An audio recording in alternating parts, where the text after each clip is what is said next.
Bom, é,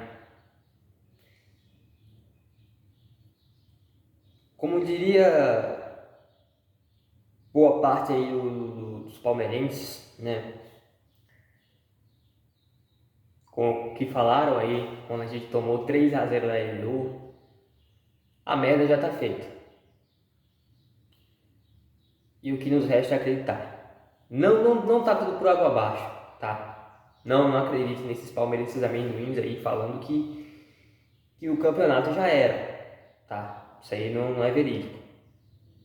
Ainda faltam 5 rodadas. Estamos a 3 pontos atrás do Flamengo. Mas de que ficou difícil, ficou muito. Complicou demais, tá? E, cara, já começando esse vídeo sem mais delongas, eu até fiz algumas anotações aqui, mas, cara,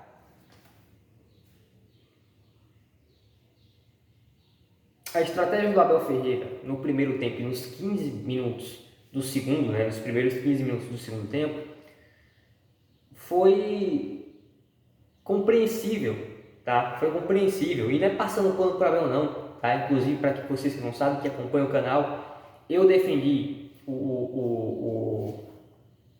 o Fora Abel, né, ali no meio do ano. Não de imediato, sim, no final da temporada. Mas, cara, você tem um time.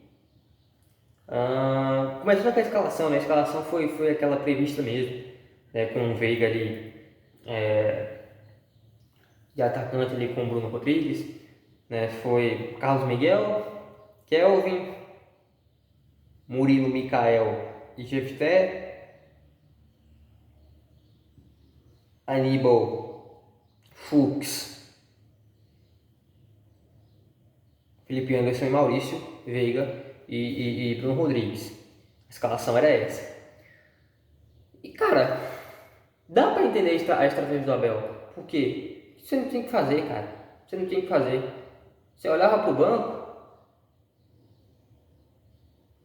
você não tinha ninguém além do Flaco Lopes e do Jean. Você não tinha ninguém. Você não tinha ninguém pra complementar, pra ajudar, pra mudar ali o jogo.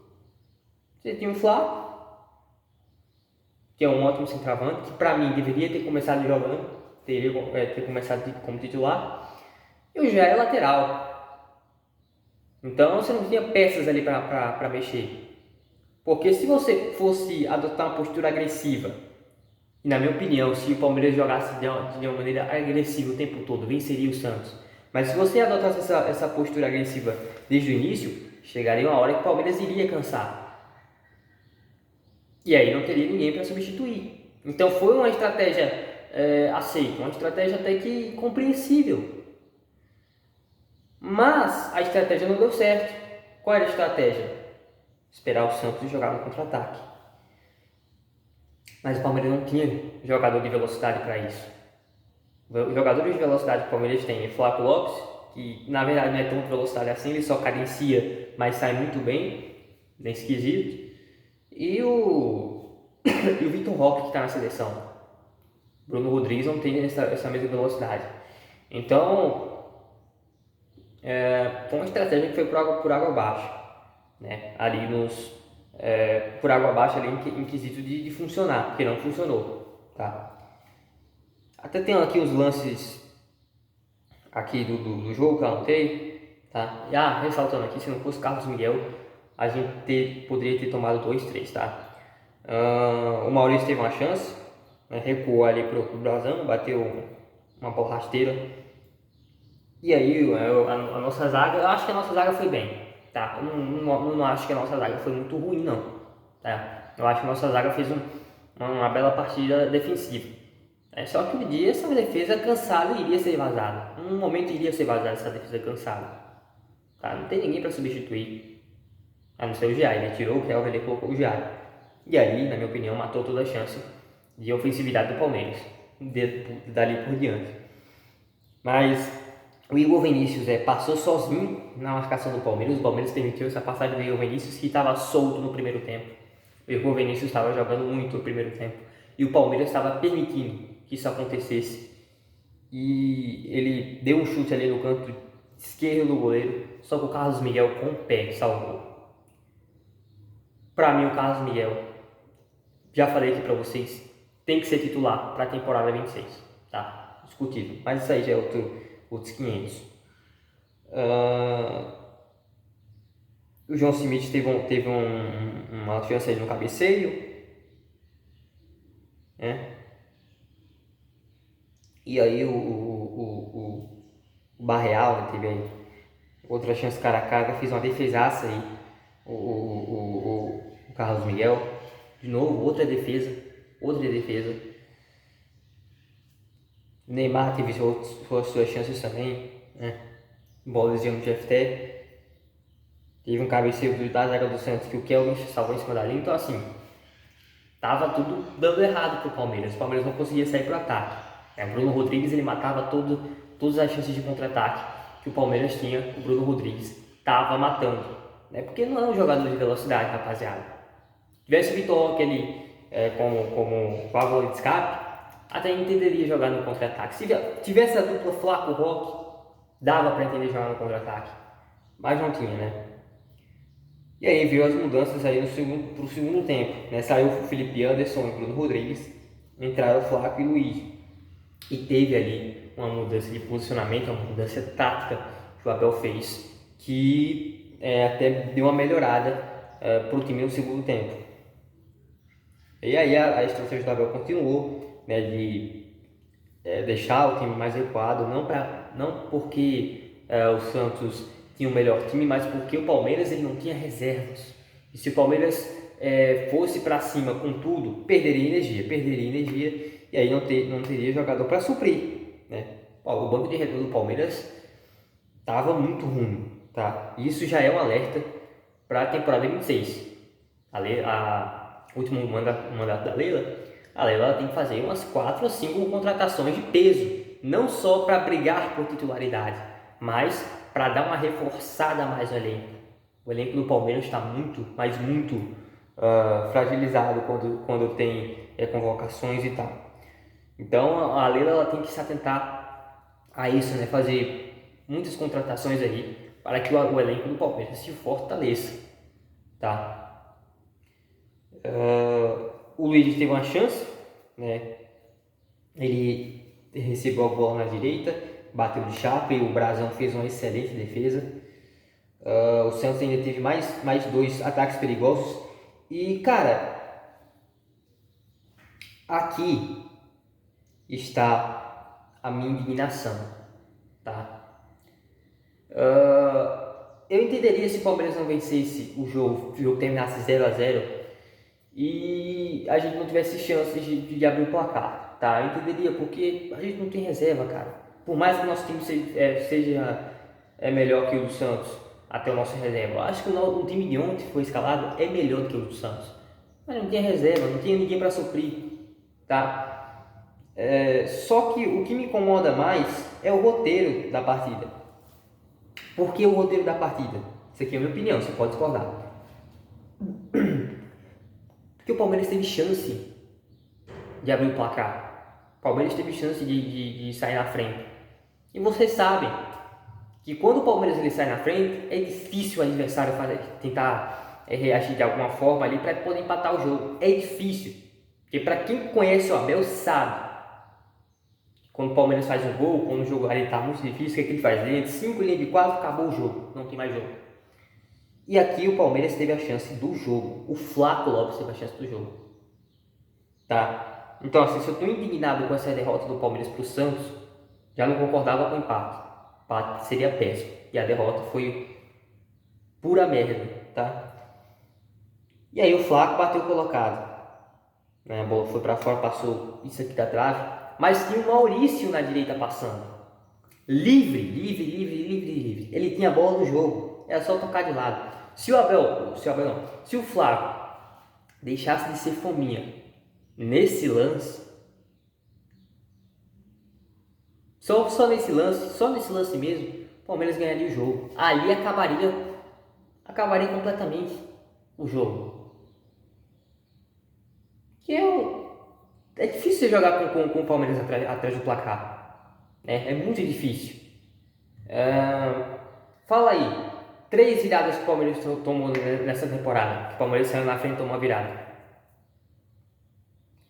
Então é muito difícil mesmo, tá? Principalmente o Santos, né? Aí teve uma chance do Santos, né? Que o Vitor Hugo chutou, o Carlos Miguel fez outra boa defesa. Se não fosse ele, né? Fui anotando aqui. O Flaco, né, fez ali um marabalismo.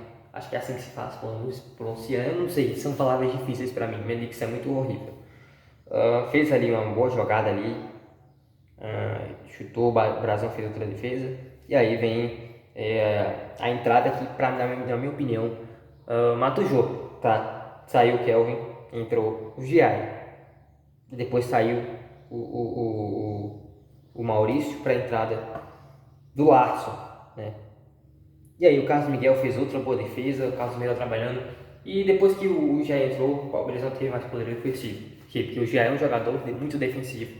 Então aquele apoio que você tinha com o Kelvin não teria mais.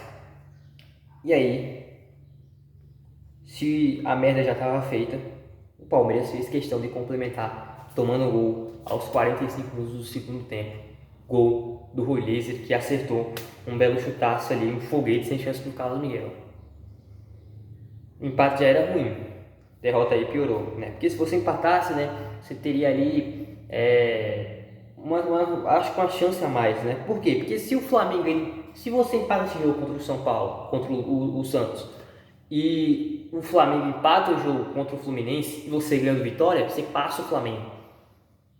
E com essa derrota não tem como, né? Se o Flamengo empata, ele abre 4 pontos. Se o Palmeiras vence o Santos, o Vitória, ele ganha 3 pontos e fica 1 ponto de diferença. O Flamengo ainda continua na frente. Então, para o Palmeiras passar a equipe do Flamengo, o Flamengo tem que perder para o Fluminense e o Palmeiras tem que vencer a equipe do Vitória.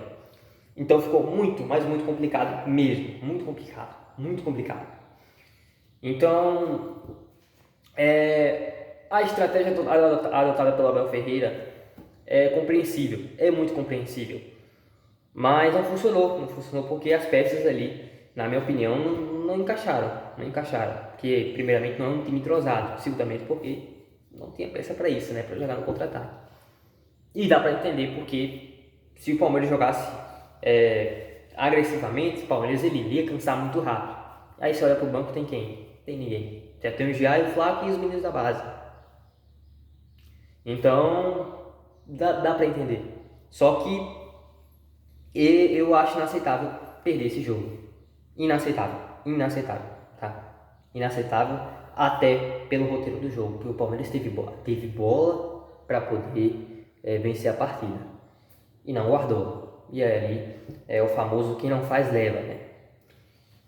Agora ver aí o desenrolar do campeonato. Eu não acho que o Flamengo vence a equipe do Fluminense. Primeiramente porque é um clássico, né? A gente acha que consegue o triunfo para cima do Vitória. Mas, cara, ficou difícil. Eu não vou jogar a toalha não, porque são 3 pontos apenas de diferença. Se o Palmeiras quiser ser campeão, rapaziada, na verdade, vai ter que ganhar os 5 jogos. Isso aí é fato. Eu não sei, depois do Vitória, eu não sei qual jogo que a gente tem. Eu não me lembro, rapaziada. Mas, se não me engano, a gente tem Vitória, Grêmio, Atlético Mineiro, temos o Ceará também. Não me lembro o quinto jogo. Mas, cara, ficou muito difícil. Né? Mas eu acho que o Flamengo não vence o Fluminense. Não acho que tá tudo perdido. Não acho. Isso aí eu não acho. Mas ficou muito difícil. 2 derrotas seguidas aí. Quebrou.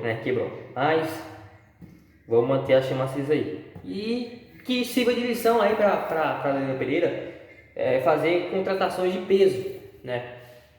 Para vocês que não sabem, né? Eu sou muito a favor que o Palmeiras traga o Gerson para cá. Porque, pô, 2026 Você olha para o Palmeiras, você tem Evangelista, Andreas e Gerson, pô, seria muito da hora. Mas também por questão de elenco, cara.